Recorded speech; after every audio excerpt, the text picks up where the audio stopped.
Исторические коллекции домотканных ковров второй половины XIX – начала XX века. Уникальные предметы старины, традиции гагаузского ремесла, а также мастер-классы от обработки овечьей шерсти и выделки пряжи до создания узоров на ткацком станке можно было увидеть на территории реконструированной ветряной мельницы села Гайдара, где был организован широкомасштабный фестиваль. В подворьях проводились мастер-классы по обработке шерсти. Работы ремесленников стали местом ценителей ручных изделий. Уголок с расписными коврами стал украшением фестиваля Гагаuz Kilimleri. Ben de okudum hani çeyizlik kızım adını. Öyle derler evvelden hani kız kundakta çeyiz. Один из ковров соткала как приданное для дочери, а образец Ницурки у людей увидела, понравился узор и себе соткала. Ницуркa'yı ben pek beğendim, başkasında açan gördüm. В фестивале приняли участие жители автономии, а также гости со всей республики. Впервые в фестивале ковра приняли участие представители Бессарабского района и Тараклии. Мы привезли подворье болгарское, кышта. Это кышта 18-19 века.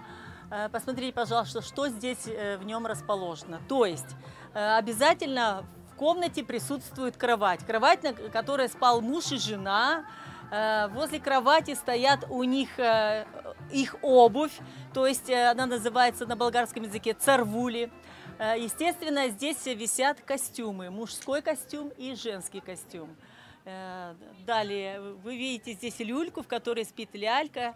Вот такой был обычай у болгар, что подвешивали вот такую люльку, да, и раскачивали, наверное, ребенку было приятно.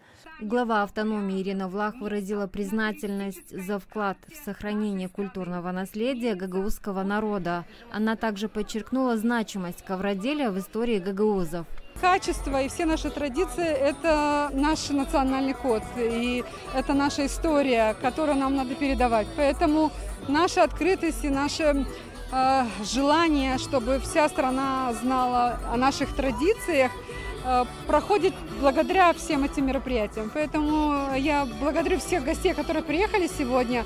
И я надеюсь на то, что сегодня будет у всех очень много эмоций, впечатлений. И этот фестиваль позволит нашим молодым девушкам и парням продолжать те традиции, которые зачинали еще наши предшественники. В празднике национального ковра принял участие вице-премьер по реинтеграции Олег Серебрян. Он подчеркнул, что гагаузские ковры объединяют в себе балканские, тюркские и молдавские традиции. Прекрасные у вас традиции, прекрасные люди. И я радуюсь, что вы все это храните.